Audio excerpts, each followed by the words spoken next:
소나무 제선충병에 감염된 전국의 소나무 10그루 중 4그루는 경북의 소나무인 것으로 확인됐습니다. 포항 경주의 피해가 극심하고 경북 북부에선 안동의 피해가 두드러지는데요. 산림청과 지자체가 소나무 수종을 참나무 등으로 바꾸는 수종 전환 사업을 진행 중이지만 사유림의 경우 소유주와 협의 단계부터 난관이 적지 않습니다. 이도은 기자가 전합니다. 사계절 푸르다는 이유로 절개의 상징이 된 소나무. 하지만 안동 곳곳의 소나무들이 푸른색 대신 황갈색으로 변해버렸습니다. 소나무 제선충병에 감염된 건데 피해 규모가 지난해부터 급증하고 있습니다. 한 해 전국에서 평균 30에서 40만 그루 발생하던 소나무 제선충병 피해 목이 지난해 100만 그루로 급증하더니 올해는 벌써 89만 그루가 감염돼 지난해 감염 수준을 훌쩍 뛰어넘을 것으로 예상됩니다. 그중에서도 40%가 넘는 피해가 경북으로 집중됐는데 경주 12만 그루, 포항 9만 그루, 안동 6만여 그루로 이 지자체 3곳이 경북 지역 감염옥의 절반을 차지했습니다. 소나무에 예방주사를 놓거나 감염옥을 베어내는 데 쓴 산림청 국비 예산만 올해 800억 원이 넘습니다. 소나무 제선충병 방제를 위해 5년간 3천억 원 이상의 예산을 투입했지만 매년 확산 추세를 보이고 있습니다.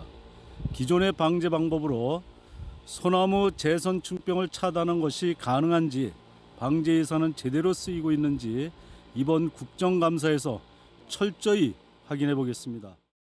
해마다 천문학적인 돈을 쏟아 부어도 방제 효과가 크지 않은 이유는 소나무 제선충병을 옮기는 솔수염 하늘소가 평균 100개 내외의 알을 산란해 피해 속도를 예방 작업이 따라잡기 어렵기 때문입니다. 특히 임도가 없는 사유림은 장비 접근이 어려워 대응 속도가 더 더딜 수밖에 없습니다. 그래서 최근 대응 방식의 전환이 필요하다는 목소리도 나옵니다.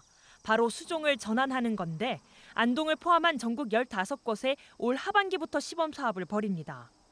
제선충병이 집단적으로 발생한 산림에 있는 소나무는 아직 고사가 진행되지 않았더라도 제선충병에 감염되었을 가능성이 매우 높습니다. 따라서 집단 발생지에 분포한 소나무류 전체를 다른 수종으로 바꿔주는 방제가 필요한 상황입니다. 산림 소유주가 고사목 제거에 동의하면 지역 산림조합 등이 소나무를 사 베어내 팔고 산림청이 참나무 등을 조림해주는 방식입니다. 산 소유주 입장에선 소나무 값도 받고 다른 경제목을 국비로 조림할 수 있는 장점이 있습니다. 문제는 고령인 소유주들과 연락이 잘 닿지 않고 국민 정서상 소나무 제거에 부정적인 여론이 적지 않다는 겁니다.